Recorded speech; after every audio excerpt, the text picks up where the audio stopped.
सुमंत्री विशाल भगवान की जय, नारायण भगवान की, तपोवन धाम की जय।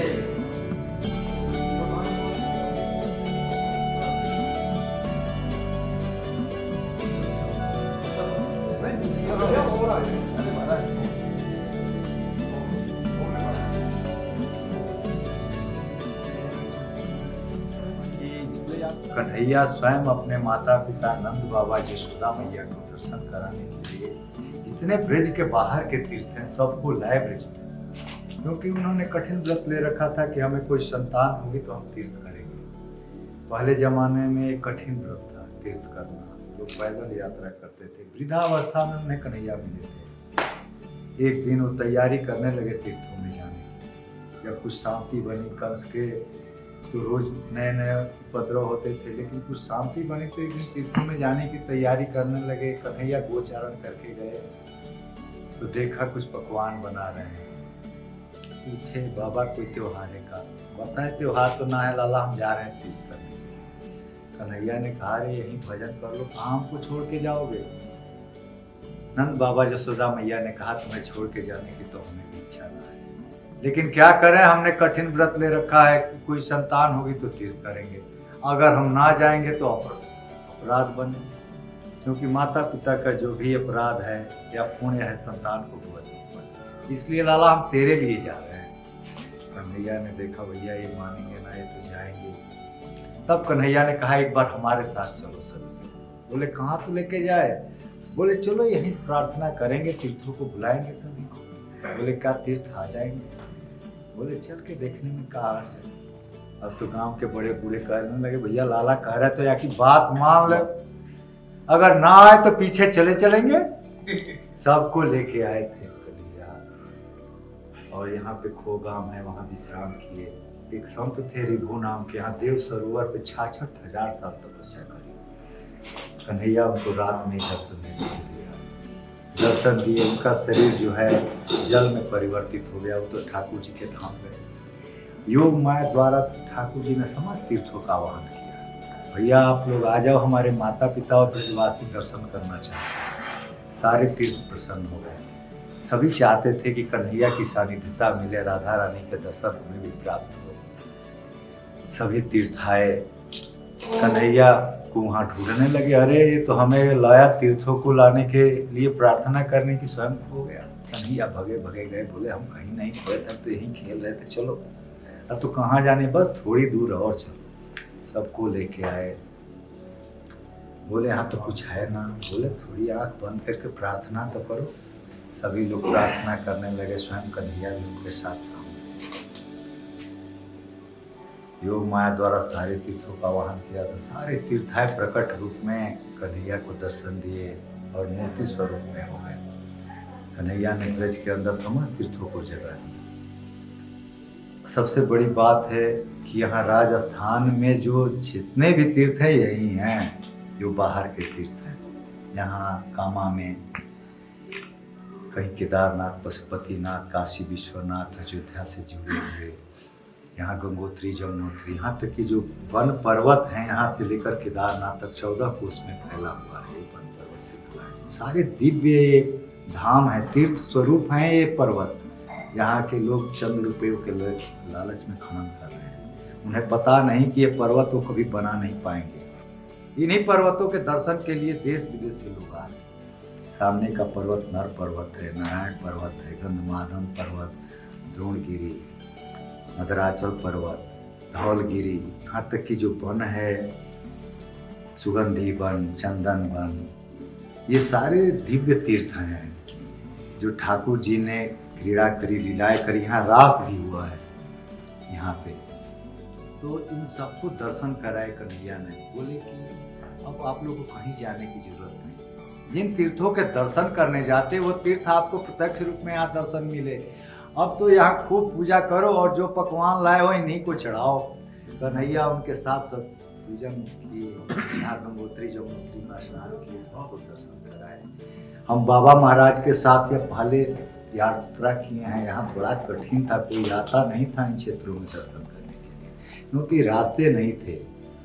नील घाटी वगैरह जो खो से चलते हैं यहाँ, पहले बड़े दुर्गम रास्ते थे यहाँ, लेकिन आज बढ़िया रोड बन गए, वाहनों से लोग यहाँ दर्शन करने के लिए आते हैं, रोज हजारों की संख्या में। बस बड़ी बड़ी गाड़ियाँ आ रही हैं, नहीं तो लोग आते नहीं थे। अब एक कमी है, कोई सरकारी वाहन चल जाए जिससे कि जो अकेले दुकेले यात्री हैं वो ना ही आ पाते हैं यहाँ से। अब कहीं ठीक से चलने हैं, कोई आ नहीं पाए, कोई की साधन ना है, कामा से आए कोई आ नहीं पाए। राजीव वृंदावन आए लेकिन जानता है यहाँ के बारे में, लेकिन आ नहीं पाता। महाराज जी, ब्रिज 84 कोस बनने की बात रोज तो सुनी बीजेपी की सरकार ने बनाई है, बहुत बढ़िया काम। गोपीदास सरकार बीजेपी की सरकार ने करी, ये काम तो बहुत ये हमारे माननीय यूनुस खान जी बड़ी इन्हीं के एक सपना था, एक संकल्प था कि अपना ब्रिज बनाए, अपने उस ब्रिज को जीवन दर्शन कराएं। तो इस सड़क और पूरी जो आप सुविधाएं देख रहे हो उनकी जयंती और भगवान ब्रिज के लिए, ठाकुर जी के लिए जो कुछ करे वो कमी है। प्राचीन मंदिर श्री आदिल बद्रीनाथ धाम में आज हम सब माननीय पुजारी साहब के साथ में भगवान के दर्शन कर रहे हैं। ये बात सही है कि पहले इस तीर्थ पर आने के लिए बहुत दुर्गम रास्ता था। हमारी तत्कालीन मुख्यमंत्री माननीय वसुंधरा राजे जी ने मेरे को, क्योंकि मेरे पास पीडब्ल्यूडी विभाग था, यानी सार्वजनिक निर्माण विभाग था, तो उन्होंने कहा कि रास्ते कैसे सुगम, उनको सुगम करने के लिए ये जिम्मेदारी दी थी और सौभाग्य से ये काम मुझे करने का मौका मिला। और इस अति प्राचीन मंदिर में जो कृष्ण भगवान, बाकी मंदिर तो हैं मानव निर्मित, लेकिन ये भगवान के स्वयं के निर्मित मंदिर हैं, उनमें श्रद्धालुओं का आना और उनके रास्ते को सुगम करना, ये मौका हमें मिला। मैं सोचता हूँ ये बहुत भाग्यशाली है। और जिन पर्वतों की बात आपने की, उन पर्वतों को 2003 से 8 में माननीय वसुंधरा जी ने एक बड़ा जन आंदोलन हुआ था, उसके बाद में यह खनन पर रोक लगा दी थी, यानी माइनिंग पर पूरी रोक लगा दी। तो मैं ये बात पुजारी जी से सहमत हूँ कि लोग चंद सिक्कों के लालच में इस हमारी बहुत बड़ी धरोहर को नुकसान पहुंचाने में लगे हुए हैं। इसलिए उनसे भी अपील करेंगे कि पैसा माई बाप नहीं है, क्योंकि भगवान के छोड़े हुए उस जमाने के जहाँ भगवान की क्रीड़ा हुई है, भगवान की लीलाएं हुई हैं, उन मंदिरों को, उन पर्वतों को बचाए रखना हमारी जिम्मेदारी है। तो ये हम सबको मिलकर के काम करना चाहिए, क्योंकि जब ही ये हमारी ब्रज की संस्कृति और कला बच करके रहेगी।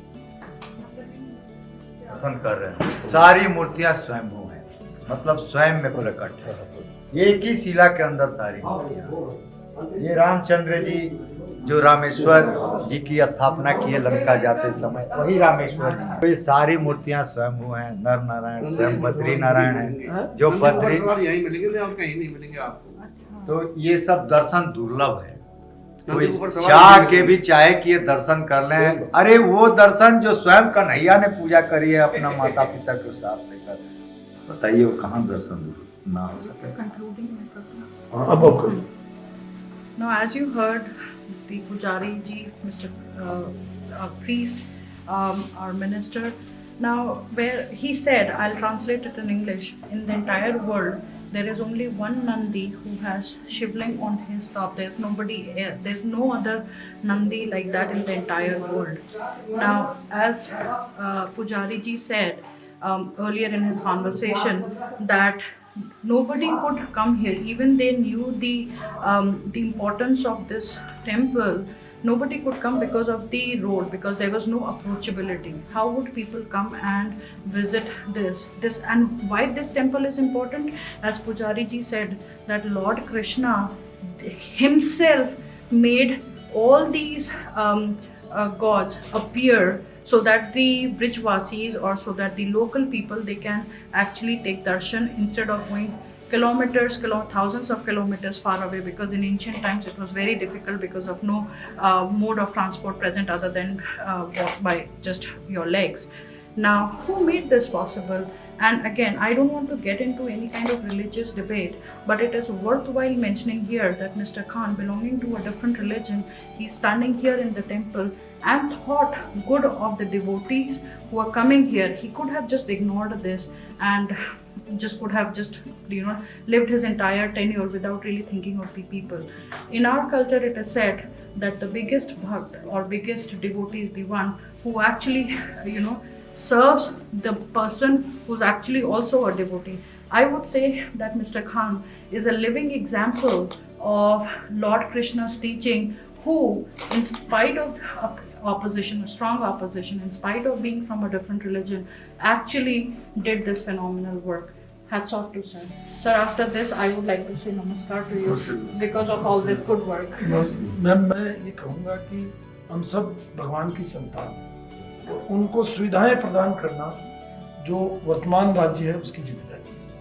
और उसी जिम्मेदारी को हमारी पूर्व मुख्यमंत्री माननीय वसुंधरा राजे जी ने और पूर्व केंद्रीय मंत्री नितिन गडकरी जी ने पूरा करने की कोशिश करी।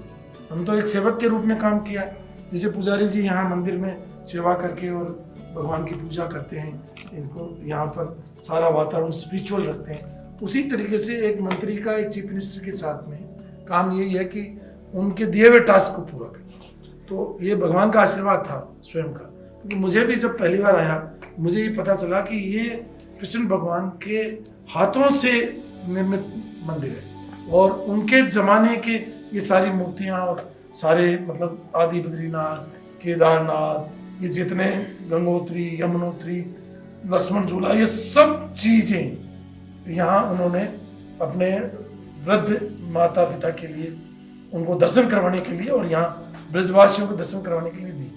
तो हमारा तो सौभाग्य है कि भाई हमें वो चीजें घर बैठे, हमारे एक कहावत है कि घर बैठे गंगा आ जाए कौन स्नान नहीं करेगा, उसमें हमने भी कोशिश करी।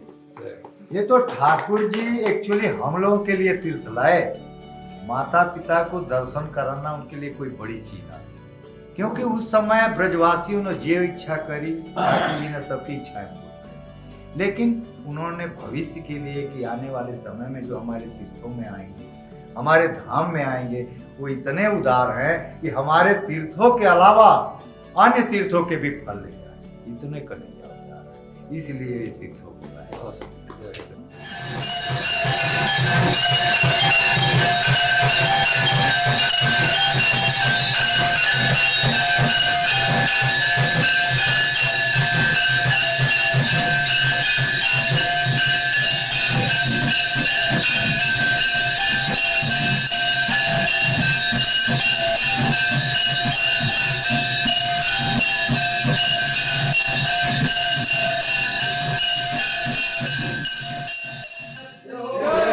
पार्वती मैया की जय, गणेश जी महाराज की जय, श्रीनाथ जी की जय, राधा रानी की जय, कृष्ण कन्हैया लाल की जय, वैष्णो मैया की जय, गंगा मैया की जय, यमुना मैया की जय, राजा रामचंद्र जी की जय।